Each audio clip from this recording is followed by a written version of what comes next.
So hi guys, welcome again to my channel. So ito na nga yung ating cake na rectangular cake. Ang size nito is 7 by 11, yung baking pan niya, at dalawa ang ginawa ko. At kung makikita nyo, yung ating cake board ay dinoble ko kasi nga manipis baka kako masira. So, dapat makapal. Eh, wala naman akong nakuhang drum. Kaya yan na lang na cake board na dalawa. Ang size niyan is 10 by 14. So, ayan, start na tayong lagyan natin ng frosting ang ating cake. So, ayan, tamang-tama ang size para sa 7 by 11 na cake. So, naglagay ako dyan ng parang border. Siyempre, ang gamit nating icing is ang ACC. So, ayan. Nilagyan ko dahil lalagyan natin ng filling na dulce de leche. Yun ang ilalagay natin para hindi siya humula, so may nakaabang siya sa gilid. So, dalawang layer lang yan. So, bali ang height niyan is 4. Tapos, ayun nga, ang size niya is 7 by 11. So, 7 by 11 by 4. Ito yung cake na medyo talaga kung pwede lang ayoko kasi ang hirap niyang gawin. Kahit pa soft icing or lalo na pag fondant. Pag mga square cake or rectangular cake, yun ang pinakamahirap para sa akin. Kasi ang hirap niyang pakinisin. Ang hirap niya, siyempre, 4 ang kanto niyan. So, ayan ang ginawa ko. So, pinatong ko na yung isa. Tapos ngayon, para ika-crumb coating na natin. Para sigurado lang. So, ganyan nga. Ayan.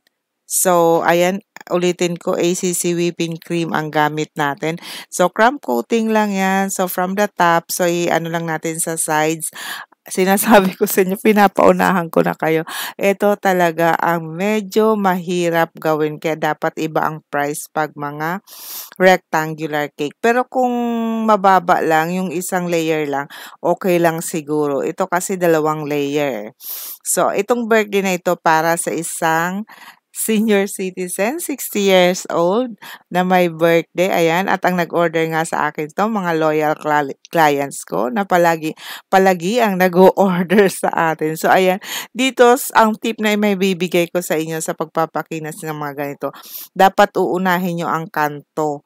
Ang kanto ang pupunuin nyo muna ng frosting para makuha nyo yung pantay. Kasi usually, sa kanto, diba, minsan dahil sa baking pan, may mga natatanggal siya. Tsaka hindi na ako nagbawas.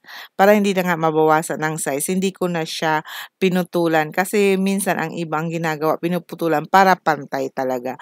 So ako hindi ko na ginawa yun para nga hindi mabawasan yung size ng cake. Sayang din. O, diba? So ayan na, nagumamit na ako dito ng piping bag para nga mas pantay at tignan natin kung mapapantay nga natin tong cake. At ayan, gumamit din tayo ng scraper. So ayan, marami akong nababasa sa Facebook yung case na kinuha ang cake. Nabasa nyo ba yun, guys? Na hindi naman sa kanya cake iniwan, tapos kinuha at doon nagpicture-picture. Ano ba yun?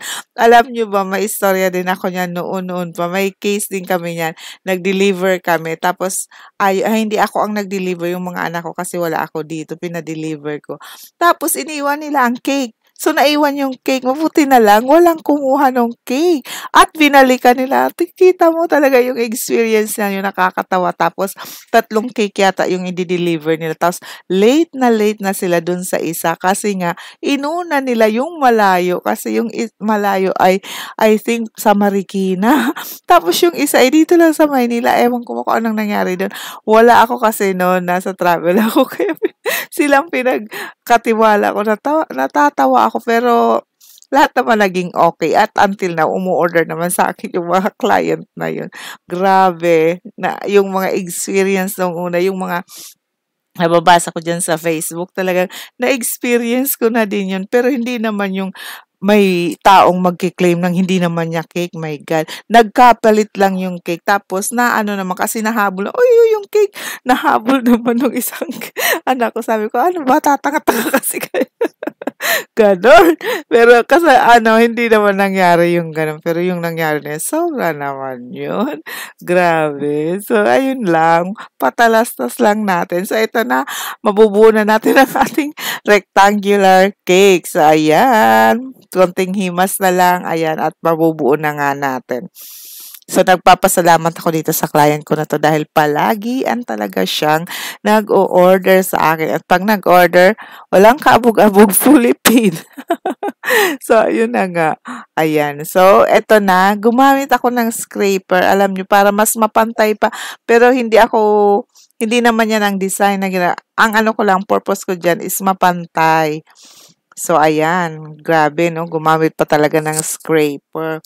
Hindi kasi ako kumbinsido sa pagkakapantay niya. Actually, kung makikita nyo dun sa isang kanto, hindi siya nalagyan ng icing kasi hindi na nga siya pumapantay. Pero sabi ko, may mga design naman kasi itong ating cake is parang retro ang design niya. So, yung marami-raming icing, mga vintage effect, ganon. So, sabi ko, yung hindi na yun na, ayun, kung makikita nyo parang may black, matatakpan din naman yan later. So, ito na yun. Ready na. At ito nga ang ating ilalagay na design. Very easy lang naman. Ito ay photo print at ang ginawa nga ng anak ko is parang laminated na siya. Natuwa nga ako. So, wow, laminated na. Kaya wala na akong problema na baka mag-moist siya. Kasi nga sabi niya, mahina daw yung papel na gamit niya. Kaya nilaminate na lang niya. Kasi ang gamit talaga namin is yung waterproof. Pero naubusan na. So, nilaminate na lang niya para sure. At ito, gumamit din ako ng 1M para sa mga border ng ating cake. Ganyan. So, ayan yung ating pa-borders. Alam nyo na to, ito yung mga vintage na maraming mga piping na ginagamit. So,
So, ayun na nga guys, gumamit tayo ng 1M na tip, tapos yung leaf na tip para dyan sa parang pa-scallop-scallop na yan. So, ayun nga, ganito lang kasimple ang ating design. So, ganyan lang. At maglalagay din tayo para may kulay lang. Mag-highlight lang tayo ng kulay red at paubos na nga ang red ko dyan again. Ayan, kaya kinat ko na siya, ginupit ko na siya para makuha natin kasi kailangan natin ng red na red. So, konting frosting lang ha pag red na red ang gusto nyong ma-achieve. At konti lang na frosting kasi pang-highlight lang dyan sa mga tip na nilagay natin. So, ayan, medyo pinkish pa yan. So, grabe, napaghihirap yan. O, talaga naman. O, diba? Ang bilis talaga maubos ng red kasi. So, ayun. Konti lang naman na. So, almost done na ang ating cake, guys. So, kumusta naman kayo? So, etong pag-voice over ko is Good Tuesday. Anong tawag dun? Martes Santo, Holy Tuesday. Ayun. So, ayan, kumusta naman kayo? Siguro may marami pang pa-orders. At ayan nga, ingat-ingat tayo dahil ito ang panahon ng pagtitika. Ayan, dahil nga ang pagsasakripisyo. Ayan. So, paano lang natin yan sa ating mga kapatid na Katoliko at naniniwala sa ganitong ating ginagawa, yung mga Holy Week na tinatawag. So, ayun. Ganyan. So, ganun lang ang design niya. Pero nagustuhan ko ito nung matapos na at awa ng Diyos, nagustuhan naman ni client. So, ayan, may sumunod ulit na order niya. Grabe, no? Natutuwa, natatawa na nga ako kasi sabi ko, bakit ba yung umorder? Iisang pamilya. I mean, iisang lugar lang. Mamimiss ko tong aking mga client if ever nga lumipat tayo ng location. Diyos ko, very soon. Nako po, malaking pagbabago ito sa ating life. So, ayan na. Tapos na ang ating cake. O, di ba? Oh, happy birthday, Lola Karina. Ayan, dapat pag may edad na kailangan nagsusumba na talaga. So, ayan. Thank you so much for watching. And see you again. Ayan, tingnan nyo naman. Hindi masyadong pulido ang ating pagka-pipe, pero okay na. Hala, yan, binigay ko yan ng 1/8. Yan, yun lang. Thank you. Bye.